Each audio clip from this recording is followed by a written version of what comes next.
It's becoming increasingly difficult for me to rate political systems for two main reasons. First, I recently realized that my opinions actually matter to some people in the world. This is a double-edged sword. If your opinions matter to someone, you're eventually held up to a standard that almost no one can accomplish, even if you do it to yourself.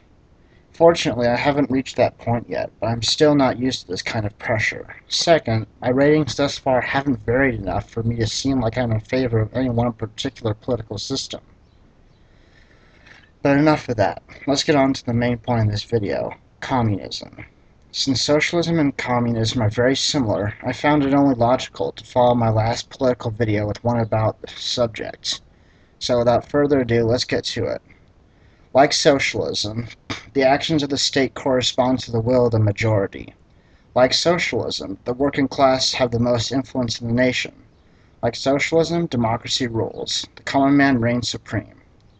Every one of the communist social programs are sponsored by the state, and those programs are all aimed at establishing a link between the government and the rest of society, maintaining the Communist Party from generation to generation, and ultimately promoting social unity.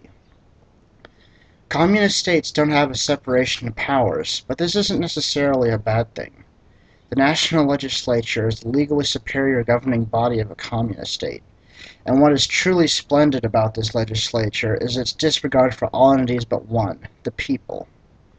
Its actions focus on the goal of ensuring the long-term interests of the people as a whole. However, communism does have its drawbacks. While communism does promote voting for almost everything, once a decision is made, it cannot be overruled.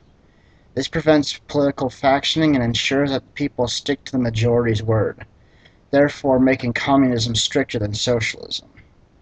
Further, the economy of a communist society isn't very fair. While the state may claim to nurture its people, it allows those within its own government to gather massive fortunes, and keeps the working class under its heel with a vow of poverty. Now, one of the beliefs out there is that communism supports and encourages atheism. The best example of this assertion is that the Soviet Union had a state-embraced policy of atheism. However, the relationship between atheism and communism is truly erroneous. Governments mandate atheism in order to eliminate authoritative competition. In other words, the state eliminates the gods from the equation, so the state doesn't have to hold its actions up to the magnifying glass of religious morality. Now for my rating. I give the communist state a 7. It's resistant to exterior corruption, it can sustain itself by satisfying the majority, and it ensures national stability. However, at its worst, the communist state denies the will of minorities, destroys political dissent, and only provides for the ruling class.